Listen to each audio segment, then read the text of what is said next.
Log on, everybody. Just gonna go over the market really quick. I'm gonna show you some plays, some excellent plays you could got in today, and why I'm still bearish on the market. Very, very important why I'm still bearish on the market. Explain to you some of these indicators I look at and how they work, and it should give you a clearer picture of why I'm still bearish on the market. So, let's go to Microsoft real quick. Again, we just look at other stocks that affect SPY. That's how they when they move, SPY usually moves along with them, depending on what's actually going on in the market today. But anyway, look. So other day I had 505 um, for Microsoft. That's a psychological level. They couldn't get past it. They came down through it, or they opened up above it, came down through it, tried to get above it again, got rejected twice. And then over here, they chopped a little bit, got above it a little bit, and they still can't seem to get over it. Got over it in after hours, but I expect them to come back through and fail below it tomorrow. Tomorrow, Friday. I'm thinking tomorrow. But anyway, that's one. Two, NVIDIA 170 is a major psychological level for them. They're able to today they opened, got through it, but ended up getting rejected back down below it. Pretty much chopped down here for a little while, came up through it again.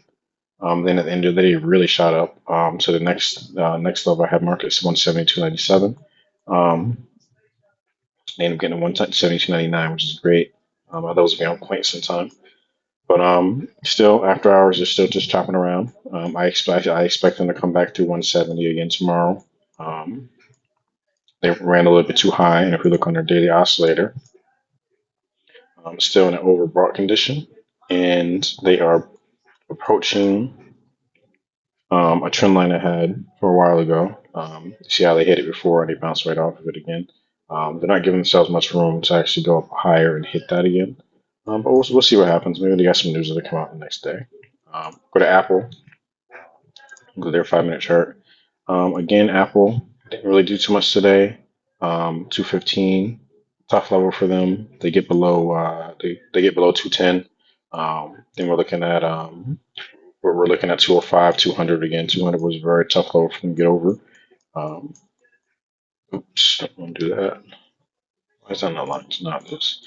All right. And then they have a gap up here that they can hit in reverse as well. They do what they call a gap fill reversal. Um, but again, they couldn't get over this 215 area today, and they end up falling through it and pretty much chopping the whole day. Pretty much the whole day. The whole day. Even in after hours of chopping. So Apple's not really too significant when it comes to the SPY today. Pretty much just sitting there. Um, Meta, same thing. They have a cycle level 715. Um, Yesterday they fell through it, opened up above it, fell through it, and could not get anywhere near there. 705 is another cycle level for them, dropping $10. I mean, it's a pretty big drop for any stock, but they pretty much chopped around that level. Um, Ended up getting a nice little bump up today, back up to 715, but it's still a problem for them in the fact that they haven't really broke it strong enough for me to be convinced that they can get over it and stay over it. Right. So then we go to Amazon. And these are the top stocks in SPY. When they any significant moves in SPY usually are caused by them. But then we go to Amazon real quick. Another number four in SPY. They opened up slightly above the 228 level I had marked. So they fell through it, tried to get back up to it again, got rejected, went back up to it again, and they kind of chopped up there like they didn't know what they want to do, very indecisive on that level. Got above it towards the end of the day, and ended up getting rejected right back down through it. Got over it, and they're over it now in pre-market, but I don't expect them to be able to hold it. I don't expect them to be able to hold it at all. Look at their daily chart real quick. The oscillator's pretty high, 86. We're looking at 86 over here. Um, and they're also at the top of the Bollinger Band, which is pretty dangerous for them. Do they have a gap here? No, I don't have any gaps down below. But if they decide to fall, they really don't have anything holding them up. There's no significant green candles to the bulls are going to come in and actually save them. So there's that. So now we'll look at SPY real quick. Actually, we'll look at SPY, and then we'll look at the VIX real quick, and I'll give you why I think that it's a dangerous territory up here. Okay, so let's look at our daily real quick. I'll take this off. So we're zooming a little bit.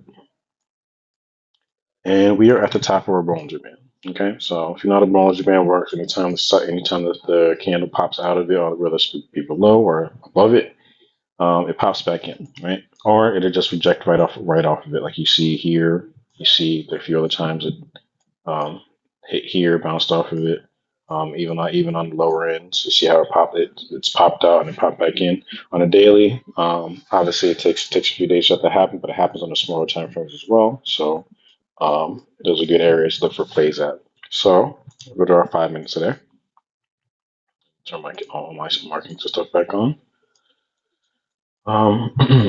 So we're looking on the 5 minute. Stretch this out a little bit. All right. So excellent play on the on the open today.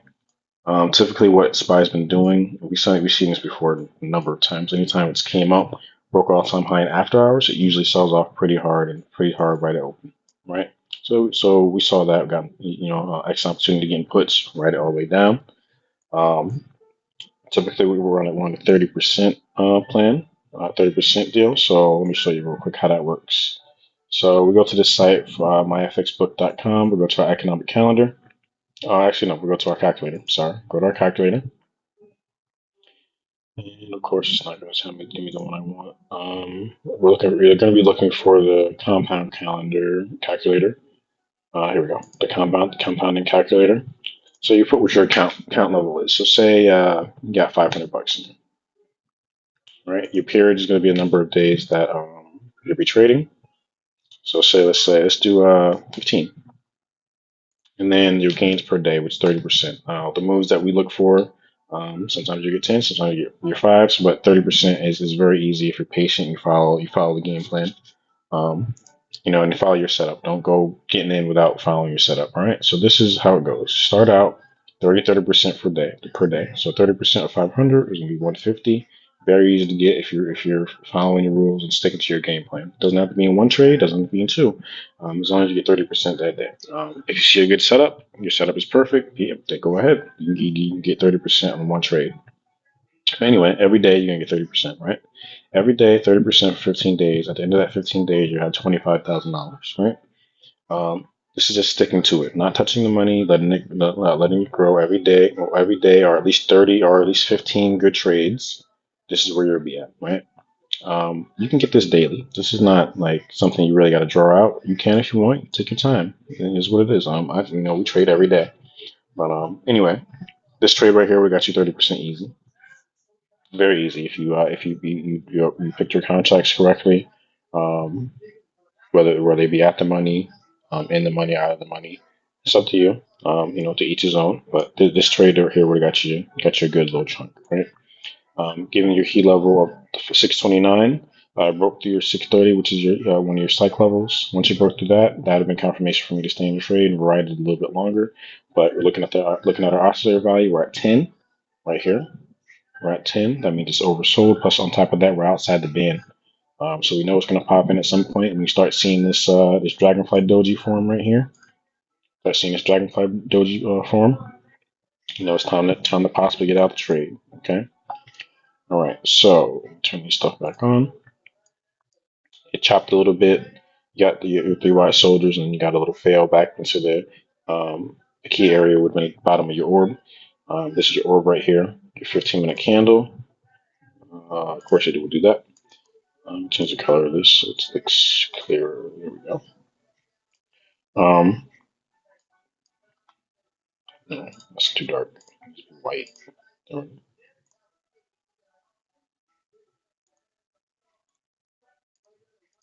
Whatever. All right. So mark top boundary with 15-minute candle. That's your opening range. Wait for it to break out the top and the bottom. That's pretty simple. You hear me say that a million times as you watch these videos. And why is that stretch up over there?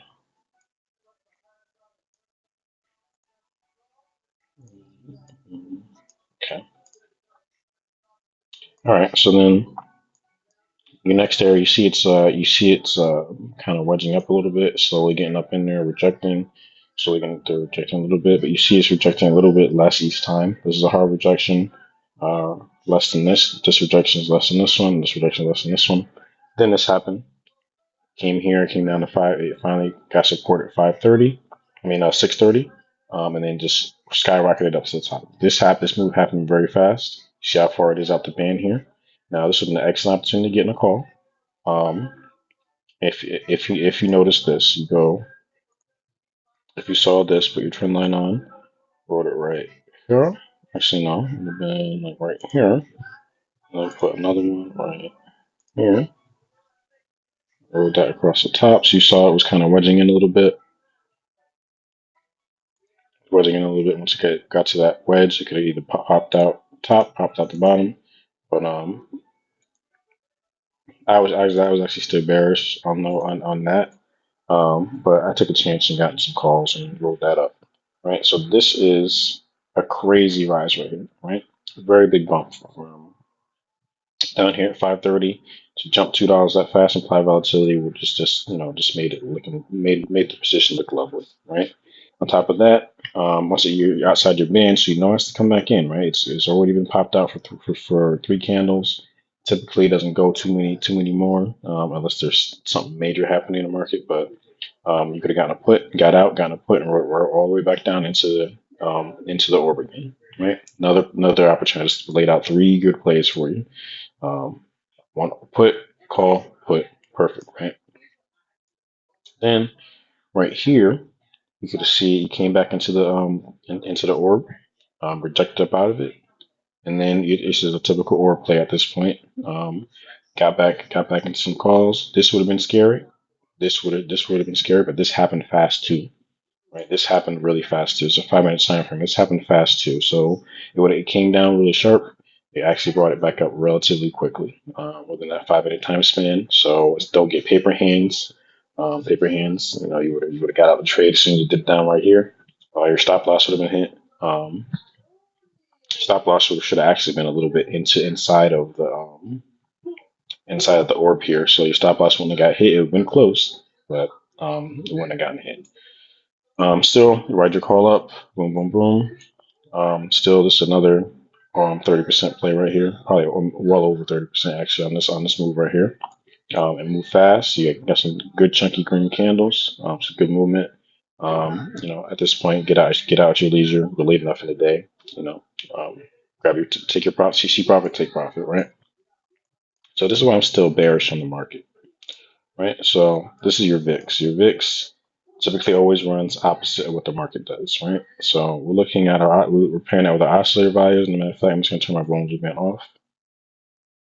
It plays into it, but not as much as this oscillator does, right? So let's look at our oscillator values, right? So our K line is our fast line. That for me that indicates selling pressure.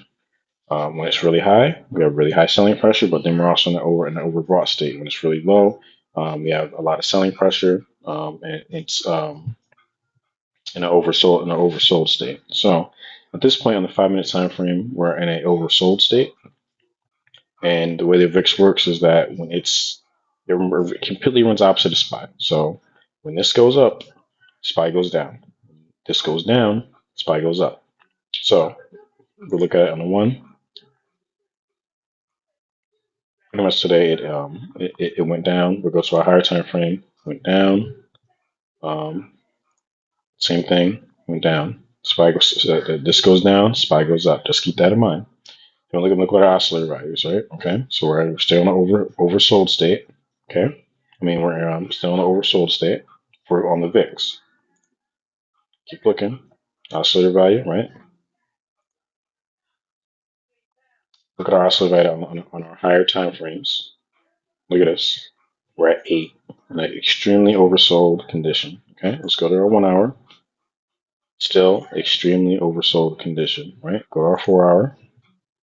Still in an extremely oversold condition. Let's go to our daily. Still extremely oversold. Go to weekly. Extremely over. Look at that value, 1.79 on the oscillator. And just keep in mind where the VIX works. It goes opposite of SPY. You can't go any lower than 0 on your oscillator, right? Okay.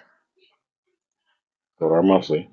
Still extremely oversold. The month's almost over, so we're still extremely oversold on our oscillator, right? For the VIX. Now,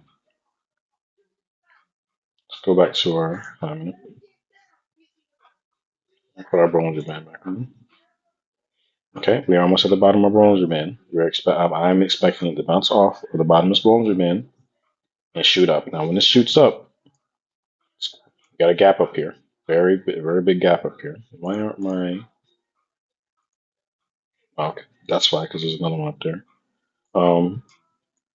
I expect this to shoot up relatively sharply. You get these days where, if we look at our daily, we get these days where it gets extremely low and then it just spikes up, right?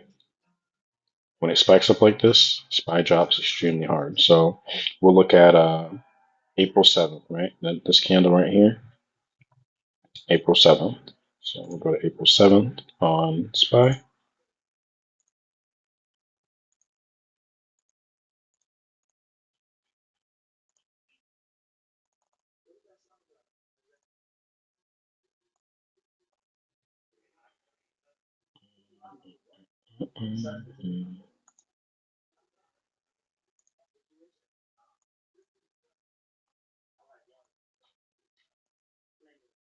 Okay, so we got some April 7th on SPY. Pretty much diverged on that day, so that's not really a good example of how the VIX works. But on that day, it actually should have spiked down pretty hard, pretty hard. But typically, that's how the VIX works. When SPY goes up, this goes down. When this goes down, SPY goes up. Right now, today it went down. You got a nice little red candle, nice little push down candle. Let's get over to this. And I got all kind of levels marked on this. I ain't trying to miss a thing. We had a nice little drop today. A lot of our Bollinger Band on a daily. SPY had a nice little green candle to the top. Right. On top of that, we're actually overbought on the SPY daily as well. And if we look at our Mag 7, it's the same thing.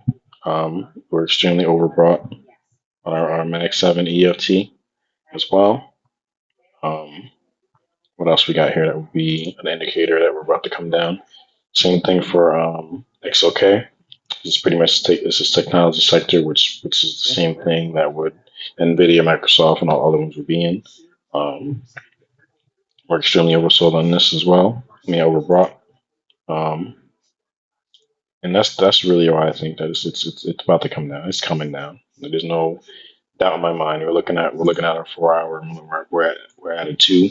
This could happen in the next couple of days. I'm seeing this happening Friday or Monday. So there's a very high likelihood that this is going to come down. So I'll be looking for puts, but then again, I always look for puts, but I always play the chart. I always play the chart no matter what. No matter what's going on, I'm always going to play the chart because anything can happen within a day. Anything can happen within a day. Like no one could have saw this coming if they weren't looking at the chart. Um, I might be bearish, but I'm still gonna take a call a good call when I can get it. Um, so that's it. Typically go and join the Discord. It actually should be in the description of the channel. Trying to build a great community there of get everybody to win. Teach everyone how to see these charts, see where they're coming from, and be able to play these charts every day, and see profit, take profit. Really, that's it. Thanks for watching.